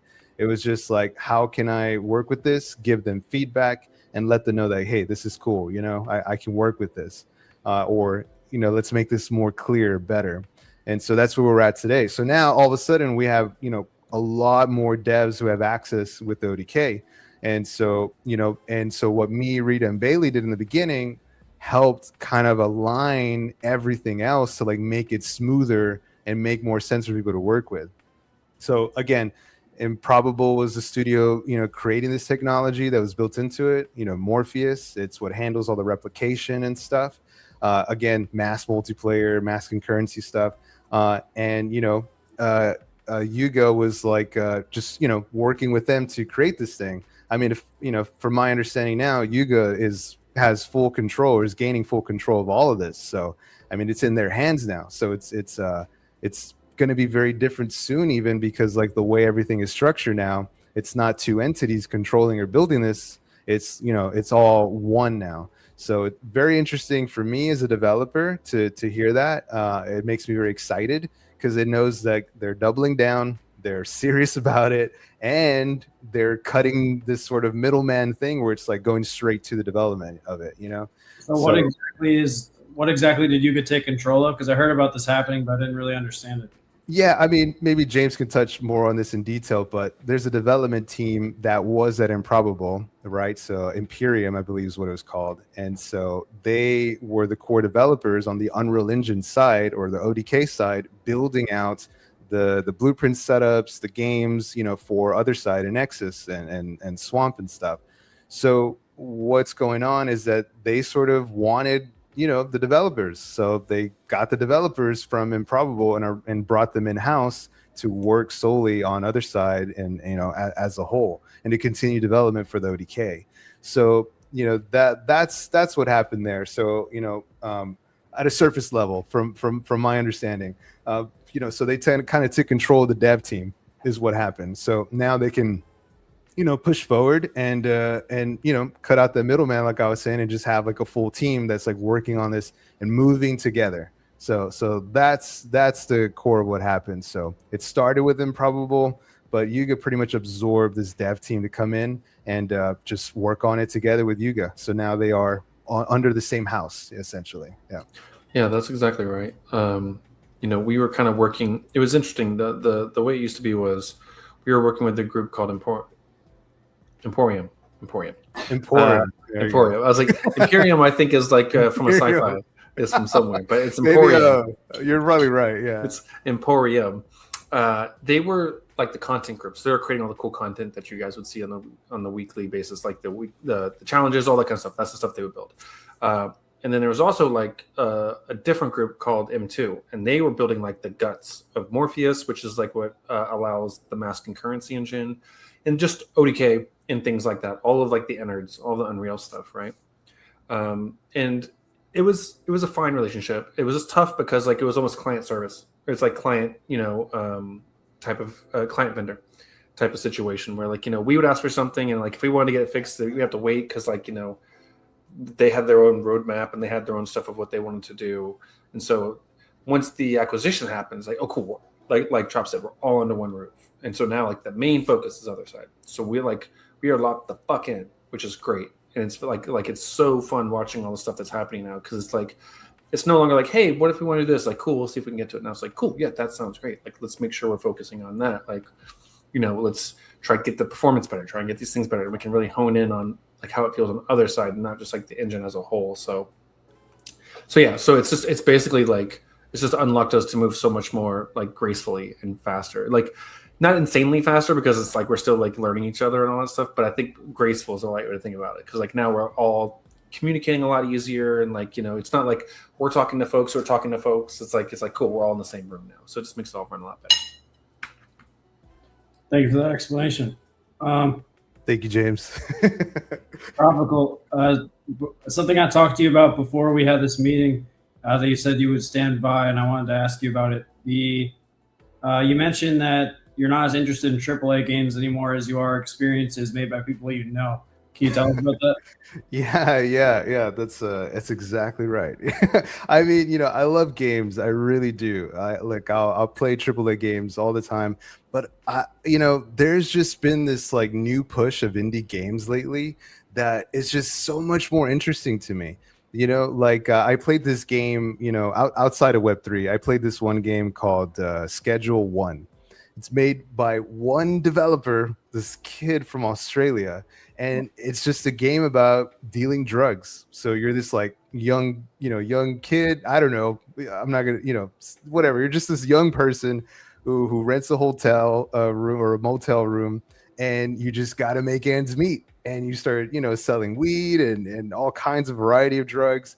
But it's so quirky and silly. The art is low poly. Nothing is like high res. Like, it's kind of jokey the way it all is. You can buy a skateboard with some money and use that to get around town to, hit your deals. You know what I mean? It's just so dumb, and so to me, I'm buying this shit on stream right dude, now. Please. Dude, I'm just this looks so ridiculous. And it's multiplayer, so if you ever need someone to play with, let me know, dude. It's killer. It's a killer game. It's so fun and dumb, and like it's just like, knowing it's by a single dev, was just like it means more to me than like millions of dollars in big productions and studios who treat their devs like trash, like there's been so much bad press around large studios lately because of like how they're just like letting devs go so much and so quickly, but at this like higher level. I'm talking about billion-dollar games, you know what I mean, with crazy huge studios. It's just like on another level than what we're dealing with here in this space. So when I look at indie dev games, it just like it's just kind of hits a little different. So when I look at other side, like I just jumped into the Primal Other Side experience today by Marcel and Demid. And so like this is just a small team putting stuff together, but Other Side has the infrastructure here to allow for that. You know what I mean? The infrastructure there. So the mass multiplayer thing, there's servers and stuff, there's assistants, so that just makes me so much more bullish on what people are building because like of the platform that's there and the people who are building it. So we have this like, in Web3, we have tons of communities who are hungry for technology, hungry for things that, in Web3 that, that they want to be bullish about. And games is one of those. We've seen Web3 games try to be a thing for so long, that it finally feels like something's sticking and working, with Other Side. It just feels so sticky because people can make avatars, people can do their, host events in there, like other games, of course, right? Shout out to them. And so, for me, having this platform here where people can build on top of in an open way, just is generally to me very exciting. So I'm much more bullish on seeing my friends build out experiences, no matter how small or silly they are, because there's so much more meaning that goes behind it than like some huge AAA, game that it just kind of comes out of nowhere. You're just presented with this thing like, hey, this is the next big deal. Like, is it? So like, I don't know, unless you've been following it for so long, I don't know. But with this scene here that we have in Web3 and Other Side, it's just, I think if a friend of mine put out a small social hub, for their profile picture community, I'd be right there, day one, every week they have an event there. I would be there every week, at their event. So that's what I mean when I say that. I'm just like, I'm so much more excited to see what my peers are doing than I am, a big studio game. So indie dev games, it has been really inspiring for me lately. And I want to see that culture here on Other Side. I want to see more indie devs building mini games or social hubs or these sort of experiences here, so we can be a part of it. So that's what I mean when I say that. And it's true, avatars were the meta for a while. I'm waiting for the next meta to be environments, and we will see that. We will see that. We just got to give a little time, and I will work my hardest to attract more environment artists and developers here. That's it. It means a lot to me, and I want to see that very much. Thank you. We're running a little bit over. I got to stop in probably about 10 minutes, but I was wondering if you could. You mentioned you had something you were comfortable sharing on screen in terms of like what world building might look like for people. Yeah. I got something here I can share. Let me move over my screen here.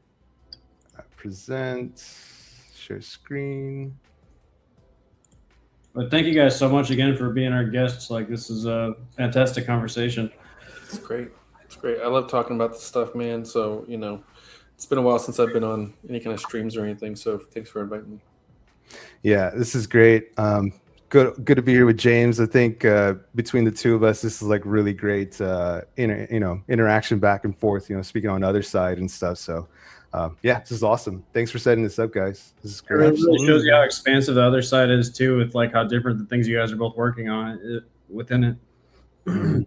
Yeah, and that's one thing that like Tropical was talking about as far as like getting all this stuff together and it meaning more to me is like people can take from certain things and see the scalability of it, right? Like what happened with the Mint that just happened in Nexus. I think of that on a smaller, not necessarily a smaller level. It's not that it's less meaningful or anything. It's just seeing it in action as it goes. And now seeing the stuff that James showed me with his new website. And it's like, well, when are we going to be able to kind of touch all this and see it, even at a simplified level? Because it's like, oh, well, if I can pull some from what this guy's doing or this guy's doing and form it all together, mesh it all together. And, I know that James and team and everybody has this, got to go through quality control and everything.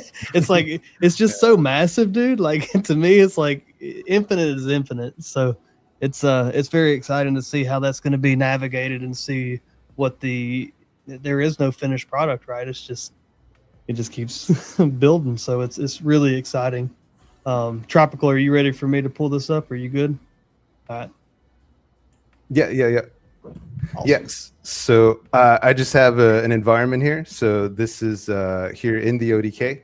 I had shared this before. So I want to utilize this for some sort of mini game. And I will. I'm just trying to build on it when I'm between stuff that I'm working on. I do have 2 experiences that are set to go live pretty soon. So I'm very excited to say that, like I've been working ODK and Other Side for some time now. And, I've been waiting for the moment to launch in some environments. And, it feels pretty surreal and cool to say that I have 2 worlds that are, coming out soonish. It means a lot. But anyways, yeah, so this was part of a speed build video that I made. It's just to kind of showcase just quick, speed building environments. And I shared this some time ago, but I'm only recently starting to share a little bit more about it because I am trying to bring back a mini game that I had built during my ODK alpha testing days. I'm trying to bring the blueprint structure that I had there is a little bit deprecated now, so it's old, but I'm trying to bring it back because it was a really cool idea. And so I'm like, well, I got this environment here. I just got to bring in the programming. So that's going to be my next goal for this environment since I still have it here. I updated the file. I'm on ODK 9.4 right now. I might get it to 10 eventually, but yeah. So basically what I have here is just a simple build. I'm using assets that were from the swamp. So like the Agora is what they were calling it back in the day. And so you could see here, there's just like a combination of things. So like I have these rocks smashed together to create like, this sort of boundary island thing. I have the landscape that I painted on right here. And so I'm using brushes. So I can go to my landscape mode. This will take a second. And I can go to paint. And so I have these like brushes set up, and then I can kind of paint. It's going to take a sec to load. But just to show you, I can kind of come in here and, painted these like walkways, these pathways and stuff. And these are things I taught in the render pool. So if you were there, you would have seen me doing like landscape painting and stuff. So with creating brushes, I've even done some like auto landscape like materials. So like you could auto paint the landscape based on the angle and the verticality of the landscape. So like, you could sculpt the landscape a certain way, and if it's like more than 45 degrees, it becomes stone. If it's less than 45 degrees, it becomes dirt. You know what I mean? So like you could just be terraforming and pulling and picking at this landscape, and you don't have to do anything. It's like the landscape blueprint is set up in a way where it could just like auto generate the materials for you. So pretty cool stuff. So I taught that in the render pool. So if you're curious, definitely check it out, or come to the render pool Discord and ask me, and I'll show you how to do it. But just things like that you can pull off here, for building up an environment. So I put this back. Thanks for sharing that. The art looks fantastic. I mean, it reminds me of like Breath of the Wild or something. Yeah, it's pretty. Incredible, it's pretty. Dude. Incredible. This shit's so much harder. Sorry. This stuff is so hard to even like move around in this scene, and you're just like magic, man. It's so good, dude. Like I always say, there's a lot of like it looks ugly in the background sometimes, it's smoke and mirrors a little bit. It's like, how do we merge this like waterfalls? It's kind of silly, right? Because like it looks really ugly from here, right? But like it's about how you kind of like stack these like assets, and like make it look a little natural. So for me, there's a seam right here. I don't like this seam. There's a line that goes right there. I hate that. It looks ugly to me. But if I add some assets there and sort of like break it up, you don't really have to know that it's there, so I can kind of, and start to make it look a little more natural and believable. And I do that down here too. So like I look at references, and I look at environments, examples like waterfalls and stuff. And I know that there's usually like rocks and stuff at the bottom. And so I'll do that in the environment and place things, around there. So a lot of this stuff is from my imagination, but a lot of reference searching, I'm looking at like nature areas and stuff and trying to understand like is this logical, placing rocks here in a certain way, things like that. These are structures from the swamp as well. So I'm just utilizing them here to do design work. And I'm building a story, right? There's a narrative, right? So like I got lamps and these crates and these boxes, very simple stuff, little logs going across the pond here where, one waterfall leading to another. So the idea for me started, honestly, was this, like I had this sketch, that I did was like 3 land masses, so like there's one here, another one here, and then one down here. And I wanted waterfalls going from 1 to the 2nd to the 3rd. And that was it. That was like literally, I did a simple little sketch, just 3 little, pointy islands with waterfalls going from the top to the bottom. And so that's basically how I went about it. So I made this one little lake and pond with a waterfall. It goes down into the second area. And it goes, from here, there's a little baby waterfall and another little waterfall. And then it goes down into the main area. And I put some little coda ruins in there. Here's a little launcher right here to take you up to this top area here. So these are launchers that come in the ODK. So these are like, just already set up. You can set your like trajectory and stuff. So like, whoops, try to pull this up. But yeah, so if like I select this thing, there's like a line here that shows you the arc on it.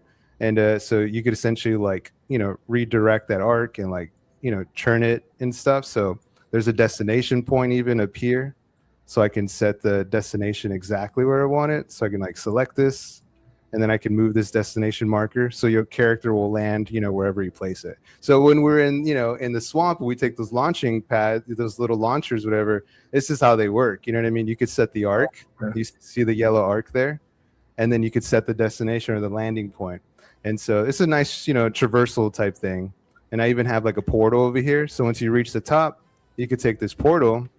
And when I select this portal, you would land at this destination down here. So there's a destination transform there. And so wherever I put this is where you'll land from the teleporter. When you walk in that teleporter, it zaps you right down here. And then you land back at the spawn, essentially. So this is a spawn point right here. There's a player start. And that's where you would, basically spawn in when you hit play on the game. And so, yeah, there you go. So you got the waterfalls coming down and the waterfalls continue. And you just get this cool little scene, aesthetic. I got these clouds, these heterogeneous volumes is what they're called. But they're basically these clouds that I generated here with a VDB. It's like a pixels. It's like a volume of little pixels and stuff. And so I get the information for that, and I can generate these clouds, and then you just use them as fog and stuff. So I just have these, just banged all the way around, essentially make it look all moody and aesthetic. You're like the Bob Ross. You're like pretty little clouds. Look, I'm putting some little pretty little clouds here. Nice little waterfall here. Here we go. Yeah. Essentially, digital Bob Ross is where we're trying to be here. So I got some visual effects stuff here, some VFX, and just making it look cool and moody. I'm using these point lights, to create the lighting to brighten it up here in this blue color. So again, smoke and mirrors, you know what I mean? When it comes to environment design, you're exaggerating stuff, you really are. So to paint the narrative, you know what I mean? So you might put a light brighter than it really would be in real life. You might put a lot more foliage and, things on the ground, the flowers might be taller or bigger, and there's a lot of exaggeration that goes into it. But that's game design, you know what I mean? Game design is surreal. It's not, it's based on reality, but it's surreal, it goes over it. So just that's just me kind of quickly zooming around the environment here. Got these cool little wind trails even, so they can move these around and place them where I want to and stuff. And they basically just kind of add to the aesthetics of it, making it have some movements and stuff. You wouldn't see this wind trails in real life, but it adds to the sort of feeling you get when you're inside of here, that this place is windy, that it's high up in the air, things like that. So again, a lot of mist and clouds is probably not based on reality, but when you're here, you get that moody, aesthetic feeling. So again, very painterly, very art, less dev, but this is technical art in a sense, of course, but I am still approaching it at a very artistic way because of the feeling that I get. So whenever I build an environment, I always say, where am I going to spawn and what do I see here? You know what I mean? So when I spawn here, I want to see something cool and I want to be immersed, and I want there to be a sort of narrative right away. So anytime I start world building something new, I'm always thinking first about where I'm spawning and what I'm seeing in my peripherals right away. And when I push forward, I want the environment to kind of welcome me in or push me forward. So you spawn right on this pathway. There's all these lines kind of going, perpendicular across from you. So you're sort of walking through them, and then it kind of opens up to more, So making it inviting for you to explore and run around, and you want to search and stuff.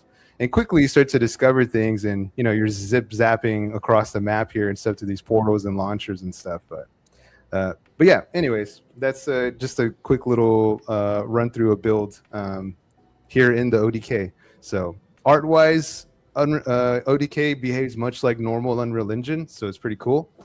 So I can just kind of treat this as a normal game development pipeline. So it's not a lot different there for me. Since I was already doing game development before Web3 stuff, I was able to just walk right into ODK very comfortably.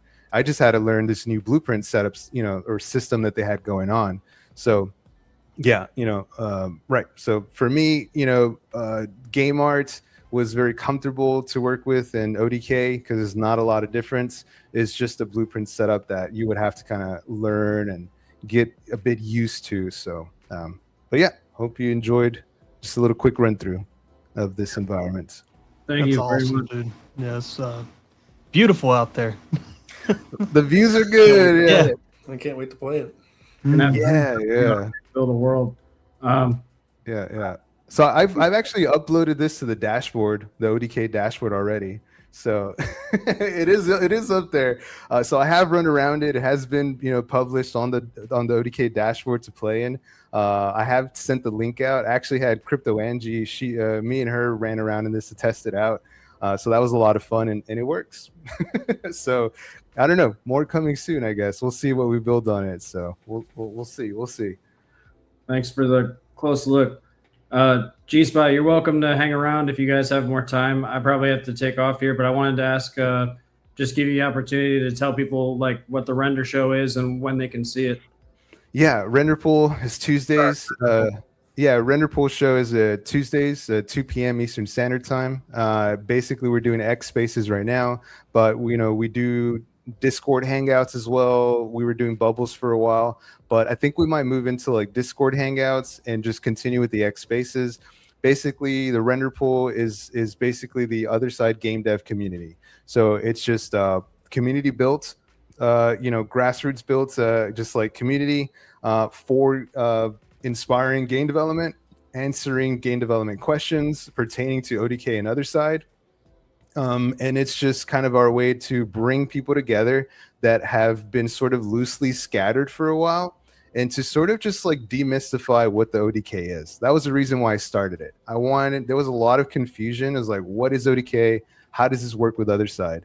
And so I started it a year ago now to basically answer that simple question of what the hell is the ODK and how does it work? And since then, it was a slow buildup, but now it's moving pretty quickly. And we have a lot of developers in there now sharing their work in Unreal Engine. Some people starting for the first time, some people moving from character art to environment art. People are finding new things that they're good at. And so that's what the Render Pool is. It's just a place to encourage people to build and answer questions about how to build with ODK, how to build for other side, whether it be avatar work, MML, or Unreal Engine and game development, whether it be environment arts or blueprint creation and structure. So if you're curious about game development on other side, please join us on the Render Pool Discord. You could go to the Render Pool on X. There's a Discord link there. Jump in, join us, ask how the hell ODK works or what you can do to get started, and I will help you through that process. So that's what the Render Pool is. All right. Thank you very much. Thank you guys again for joining us. I think we're going to wrap things up unless anybody else has any more questions or anything you want to say. But I really appreciate you guys joining for the first episode here. Happy to be here, man. Happy to be here. Thanks for letting me eat on camera and all that stuff. Glad you guys didn't get too mad at me for it. I saw you threw up the hungry boy down there. Yeah. I was starving. I was like, man, I haven't eaten dinner yet. I was like, these guys are gonna kill me. But it's funny that you dropped the all-around great guy for the hungry boy. No, I appreciate y'all, man. Like, happy to come up again whenever you guys want or whatever like that. But yeah, please keep this going. This is always fun, and I think this is going to be a really great show. Thank you. Thank you. Awesome. All right. See you guys soon. I appreciate it. Absolutely. Y'all have Thanks a good so one, much. fellas. Yeah. Appreciate you having us on. It was fun, man. Thank you. Yeah, absolutely. Y'all stay tapped into news. Let me know if y'all see anything going on with other communities, any artists in the space, any guys that have anything that they're about to push out or coming to the end on, they want to get more of a spotlight on. We want to hear about it and touch people and get the news out about what people are doing. So I appreciate you coming up, Tropical, and y'all have a great one.